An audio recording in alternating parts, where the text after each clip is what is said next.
Olá, eu sou Letícia Prestes e seja bem-vindo a esse canal e ao meu método, o Trima. Chamar a atenção do público nem sempre é uma tarefa fácil, mas utilizar a interatividade é uma solução. Você não deve mais fazer o mesmo do mesmo, seja autêntico. Por esse motivo, hoje eu vou te ensinar a como fazer um gráfico de velocímetro no PowerPoint como esse que você está vendo em algum lugar dessa tela aqui. No meu método, um dos pilares é a associação familiar, que consiste em fazer exatamente associações que são familiares para o público e também para o conteúdo ao qual você está trabalhando.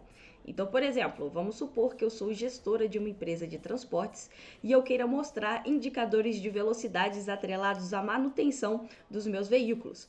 Ao invés de mostrar aquele gráfico sem graça, muito chato que todo mundo apresenta, você pode apresentar esse gráfico de velocímetro aqui no PowerPoint. Então, sem mais delongas, vamos para a tela para a gente poder aprender como fazer. Vamos inserir um novo slide, vir em formas, elipse, segurar o shift do teclado e abrir uma circunferência perfeita. Vamos mudar o tamanho aqui para 10 centímetros. Agora eu vou tirar o contorno dessa forma, eu vou formatar a forma, preenchimento com gradiente e eu vou setar aqui algumas marcas de gradiente. Nesse caso específico já estava setado aqui. Agora eu vou novamente em inserir formas e eu vou escolher agora a opção de círculo vazio. Segurando o shift do teclado ainda, eu vou abrir um círculo vazio.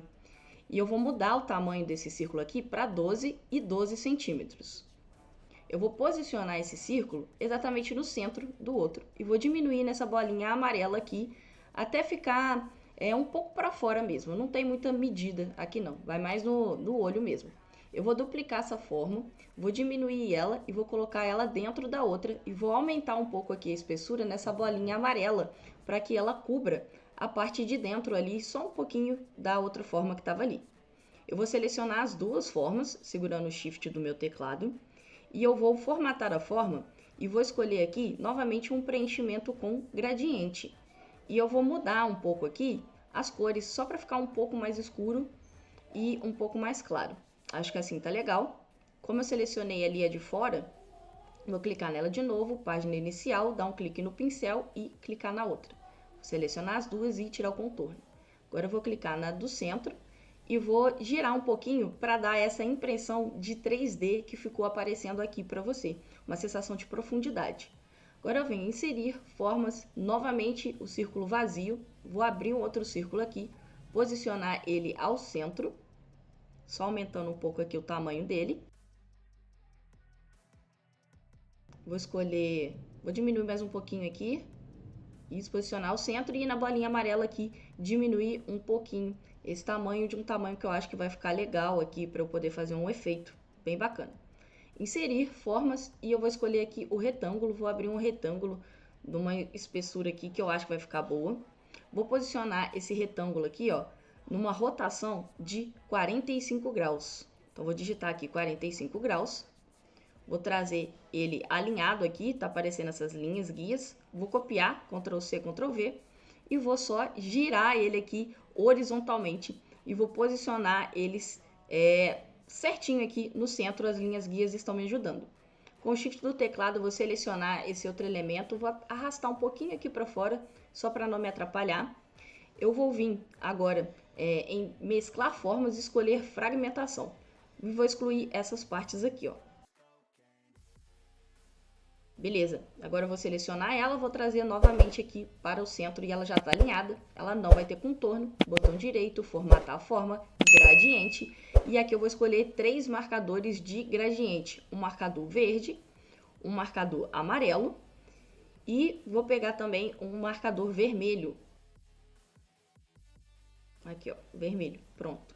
E agora eu só preciso de mudar a direção que eles estão aparecendo aqui. Pronto, essa direção aqui. E aí eu vou só mexendo um pouco aqui nos marcadores para ver um jeito que vai ficar legal aparecer ali o verde, um laranja e um amarelo e o vermelho, né? Acho que assim ficou bem bacana. Acho que tá legal assim. Vamos continuar a construção aqui. Então eu vou clicar aqui em formatar forma. Eu vou mexer só um pouquinho de novo aqui nessa cor, só porque eu acho que pode ficar melhor de uma outra forma aqui, um outro ângulo. Alguma coisa um pouco mais diferente aqui. Uma cor um pouco mais escura com um pouco mais clara. Vou vir aqui em efeitos de forma, em Bezier, e vou escolher essa opção aqui com ângulo, porque aí vai dar uma sensação de profundidade um pouco melhor. Inserir formas no círculo, a elipse, né? Vou abrir um círculozinho aqui, vou tirar o contorno dessa figura e eu vou preencher de preto, formatar a forma. Acho que o gradiente, na verdade, vai ficar melhor. Deixa eu ver aqui. Aumentar um pouquinho aqui, um gradiente. E em efeitos de forma, no Bezier, eu vou escolher o primeiro, porque aí ele vai dar essa sensação aqui de como se fosse um elemento 3D. Inserir formas, triângulo. Vou abrir um triângulo aqui, bem fino. Vou tirar o contorno e vou escolher o preenchimento dele em branco. Vou posicionar ele no centro aqui, vou só diminuir aqui um pouquinho. Posicionar aqui no centro dessa bolinha que eu criei.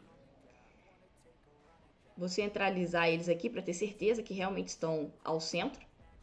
Essa bolinha eu vou trazer ela para frente. Vou clicar aqui nesse triângulo que eu fiz, né? Eu vou colocar uma sombra externa. Vou duplicar, vou girar esse triângulo aqui. Ele vai ser horizontalmente, né? Vou posicionar exatamente no centro ali onde está o outro, vou trazer para frente e aqui eu vou tirar o preenchimento dele também. E aí eu vou selecionar esses três elementos com o Shift do teclado e vou agrupar. É isso que vai dar essa sensação aqui que o ponteiro ele tá andando, porque ele vai ter esses dois elementos, então ele vai andar certinho quando eu colocar alguma animação aqui. Então eu preciso dessa parte. Agora eu vou inserir uma caixa de texto e vou escrever mínimo e máximo. Vou selecionar essa caixa, vou centralizar, colocar em negrito.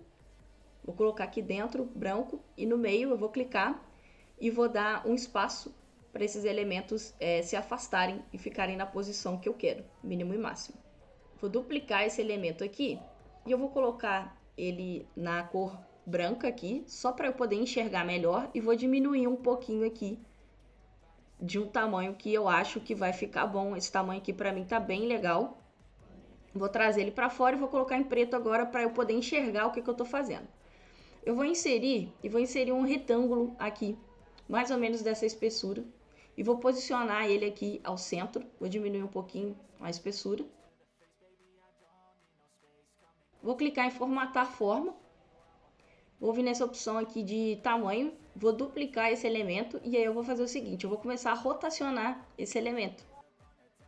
Se eu colocar, por exemplo, 100 graus, olha só o que vai acontecer com ele. Eu não quero ele, por enquanto, nessa posição aqui. Eu quero os elementos ali perpendiculares. Mas eu vou vir aqui e eu vou mudar essa rotação aqui para 90, por exemplo.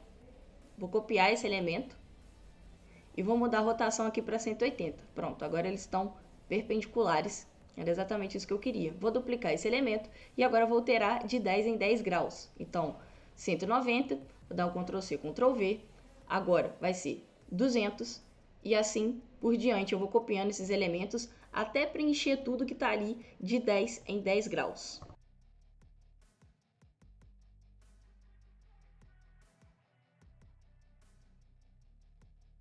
Agora eu vou selecionar tudo aqui, eu vou vir em alinhar, centralizar, alinhar e ao meio. E aí ficaram todos os elementos exatamente alinhados. Vou selecionar tudo, vou vir em mesclar formas e escolher a opção de fragmentação. E aí eu vou clicar do lado de fora aqui e ficou essa confusão maravilhosa. Vou aumentar um pouco aqui o zoom e eu vou começar a deletar os elementos que eu não quero. Então olha só, presta atenção nos elementos que eu vou começar a deletar aqui.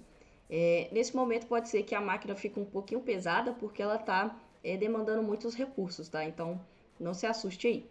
Então olha só, deletei esses elementos aqui que eu não quero e aí eu vou deletar essas partes que estão aqui do lado de fora. Olha só as partes que eu estou deletando. Estou selecionando tudo aqui e deletando. Eu vou adiantar um pouco o vídeo aqui para a gente não perder tempo nessa parte.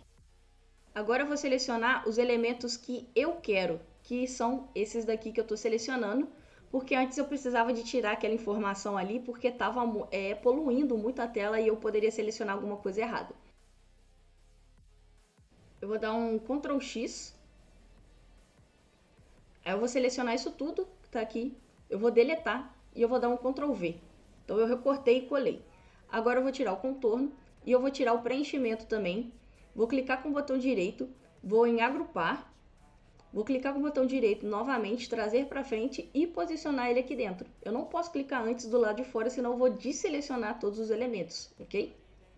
Agora esse ponteiro aqui, eu vou trazer o ponteiro para frente, vou tirar um pouco o zoom aqui e vou agrupar todo mundo.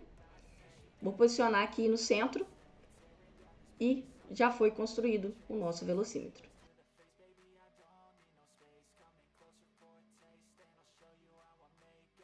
Eu posso vir aqui em desagrupar esse elemento e aí eu posso clicar com o Shift aqui, agrupar os outros e aí só o ponteiro ficou desagrupado.